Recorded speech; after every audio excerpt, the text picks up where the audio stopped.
También el viernes pasado teníamos la alegría enorme de 13 adultos que recibían sus sacramentos de iniciación.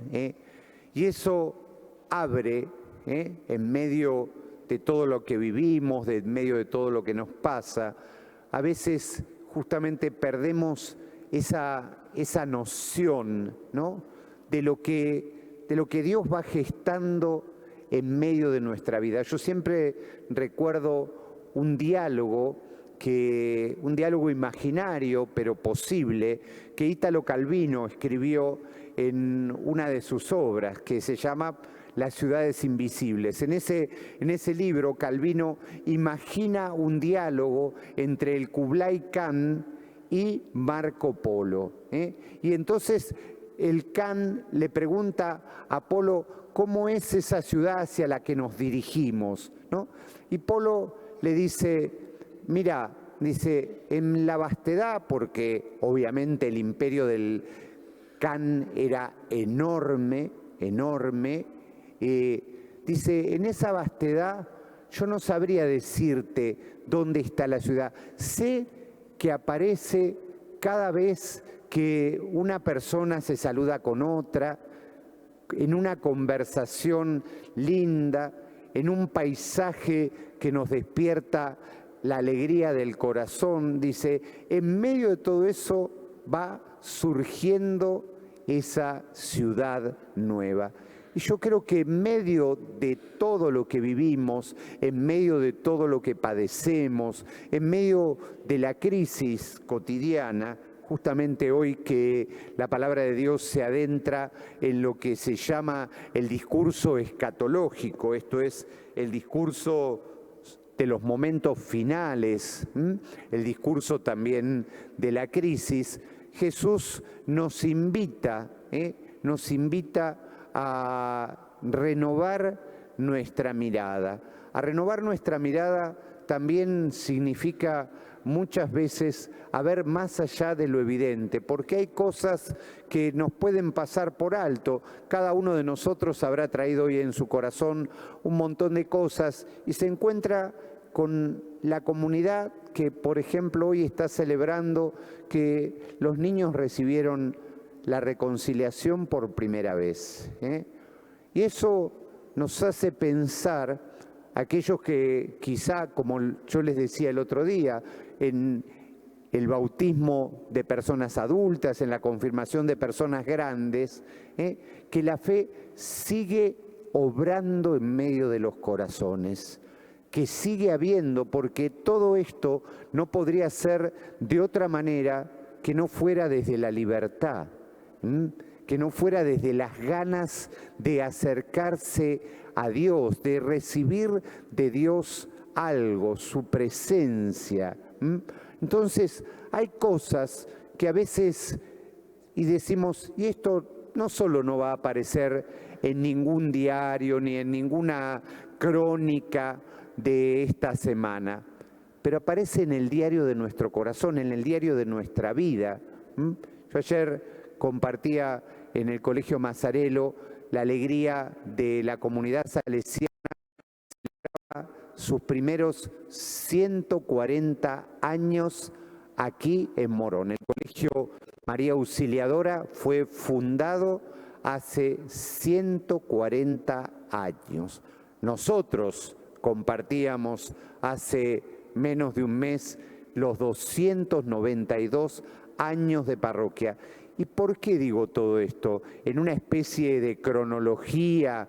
No, porque detrás de todo ese tiempo hay vida, hay historia, hay personas, hay familias, hay comunidades. Y eso es lo que marca verdaderamente el pulso de la historia. Una historia que a veces tenemos que construir desde el esfuerzo, a veces tenemos que construir también tratando de adentrarnos en qué cosas están obrando hoy en nuestros corazones, ¿no? Ustedes vieron que es muy significativo el Evangelio de hoy, porque en medio de todas las cosas que plantea, yo me quedo con la actitud de los discípulos. Dice, los discípulos al principio estaban como extasiados que el templo, qué lindo que era y las cosas que tenía, todo. Y Jesús es como que les tira un comentario que podríamos decir en esto, qué mala onda, ¿no? Es decir, bueno, de todo esto no va a quedar nada, esto, el otro. Pero en realidad Jesús lo que quería decirles era que despierten, que hay cosas que a veces van a pasar y son las cosas para las que tenemos que estar preparados, ¿eh? Y ellos inmediatamente cuando Jesús les dice eso, le dice, ¿y eso cuándo va a ser? ¿Y qué signos hay? ¿Saben por qué le preguntan eso? Para ser los primeros que se vayan. Para estar listos, para rajar. Y entonces, por eso Jesús les opone, primero les dice, miren, hay momentos de la vida y de la historia que son momentos de mucha confusión, y eso nos lo recuerda hoy Jesús y nos viene bien también compartirlo. Dice, recuerda Jesús que el tiempo de crisis siempre es un tiempo de oposición y de ambigüedad. Son dos características de las crisis, la oposición y la ambigüedad. ¿Cuántos años hace que venimos hablando, al menos en nuestro país, de la grieta? ¿Y cuánto también eso que parecía como el dulce de leche o la virome, un invento argentino, nos empezamos a dar cuenta de que está recorriendo el mundo, de que el mundo está en medio de una grieta.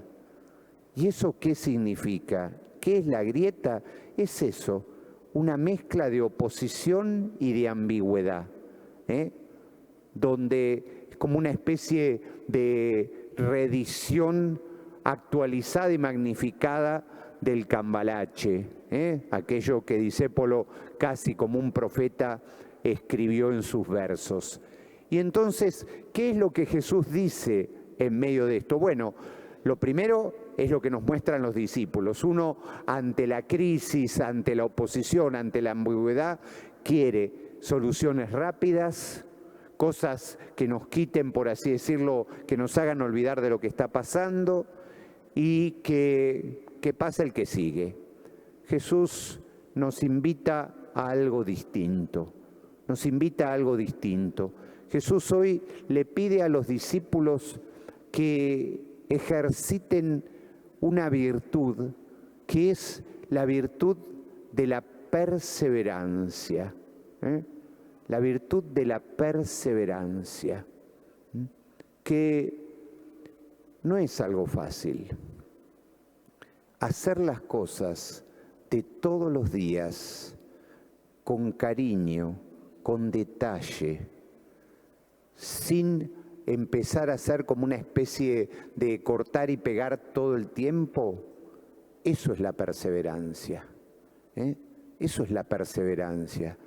Cuando uno puede hacer las cosas como si estuviera empezando, como poniendo en eso todo el amor, toda la conciencia, todo el foco. Y eso, amigos, no es fácil, ni para quien les habla, ni para nadie. Porque a veces es como que empezamos a una especie de rutina. Por eso yo también compartía con la comunidad el viernes que había un texto también de estos textos que llaman la atención, un texto apocalíptico, ¿no? Que el Evangelio también de Lucas, que decía, bueno, en tiempos de Noé la gente comía, hacía esto, hacía el otro, la vida cotidiana, hasta que Noé entró en el arca y, como decía, patapúfete.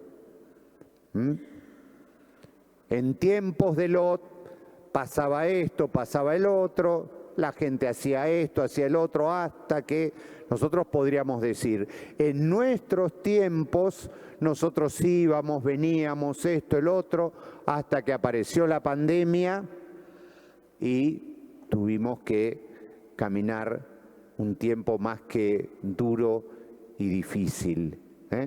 Entonces, ¿qué es lo que Jesús nos está diciendo? Algo que ya nos prepara al tiempo de Adviento. Miren, si hay una palabra que anuncia el Adviento, es la palabra despertar.